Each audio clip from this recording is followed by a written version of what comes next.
આપણે સવારે વાતચીત થઈ એ પ્રમાણે કોઈને એમાં કઈ પ્રશ્ન પૂછવો છે?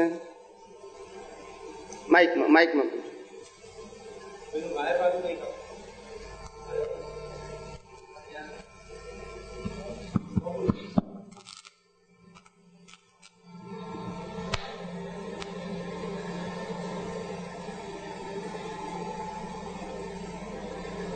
એટલે આમાં જ્યારે આપણે કોઈ ફાઇલો ના હોય ત્યારે જે આપણા આત્માની ભજનાની જે વાત થઈ એમાં મનમાં જ્યારે કોઈ વિચારો ના આવે ત્યારે એ વખતે શું કરવું?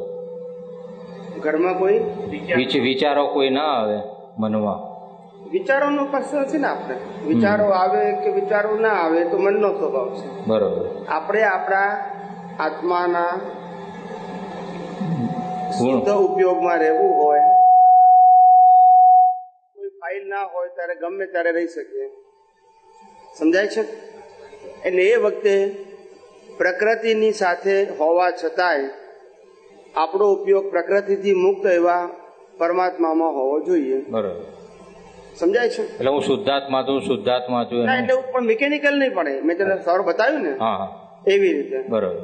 આ શરીર છે, આ મન વચન કાયા વાળું શરીર છે, એનાથી સર્વથા મુક્ત એવો ખ્યાલ આવ્યો ને. બરોબર. મન વચન કાયાથી તદ્દન મુક્ત, મન વચન કાયાની અવસ્થાઓથી તદ્દન મુક્ત, મન વચન કાયાના ગુણોથી તદ્દન મુક્ત એવો સનાતન સ્વભાવ વાળો સ્વગુણ વાળો એવો હું શુદ્ધાત્મા છું. એટલે આપણે એનું અસ્તિત્વનો પણ સ્વીકાર કરીએ છીએ અને પોતે શું છે તે પણ આપણે લક્ષમાં છે આપણને. એટલે બે રીતે હોવું જોઈએ. અને ભેદ વિજ્ઞાન કહેવાય. શું કહેવાય? પણ ભેદ વિજ્ઞાન મિકેનિકલ ના હોવું જોઈએ.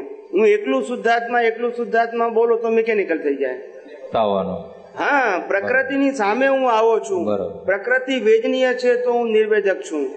પ્રકૃતિ અંદર ગૂંચવણ અનુભવે છે તો એની સામે હું અનંત દર્શન વાળો છું. પ્રકૃતિની મર્યાદા છે એની સામે હું અનંત શક્તિ વાળો છું. ખ્યાલ આવ્યો? એટલે પ્રકૃતિનો સ્વભાવ છે એમાં આપણે પહેરી ના જઈએ, અથવા એનો સ્વભાવ એ આપણો સ્વભાવ ન માનીએ, ન અનુભવીએ, તે વખતે આપણે આત્માના ગુણોની ભજના તે ટાઈમે કરવાની છે. હા, એટલે એટ એ ટાઈમ આપણે અનુભવ કરવાનો છે. કેવો? હા, તો એને અવેરનેસ કહેવાય. નહીં તો મિકેનિકલ થઈ જાય, એટલું માળા જેવું થઈ જાય. જપાજપ જેવું થઈ જાય. હા, એટલે માળા જેવું નથી કરવાનું. જાગૃતિ પૂર્વક અહીંયા પ્રકૃતિ જે અહીંયા અનુભવી રહ્યા છીએ આપણે ઉદય કર્મને આધીન, એની સામે આ જ ક્ષણે હું શું છું, મારો ગુણ શું છે એ વ્યક્ત કરવાનું છે. પ્રકૃતિ આજે નિર્બળ છે, એની સામે હું પ્રકૃતિના ગુણોથી સર્વથા અમુક અનંત શક્તિ વાળો એવો શુદ્ધાત્મા છું. મારી શક્તિ એ પ્રકૃતિ દ્વારા વ્યક્ત ના થાય. સમજાય છે? એટલે પ્રકૃતિમાં જે શક્તિઓ છે તે પરિણામને આધીન છે, એની સ્વતંત્રતા નથી. અને પ્રકૃતિ જે છે એના પરિણામ વ્યવસ્થિત ને આધીન છે. અને હું પોતે સંપૂર્ણ સ્વતંત્ર છું, સહજ છું. સમજાય છે? હા, લગામ છોડી દેવા વિશે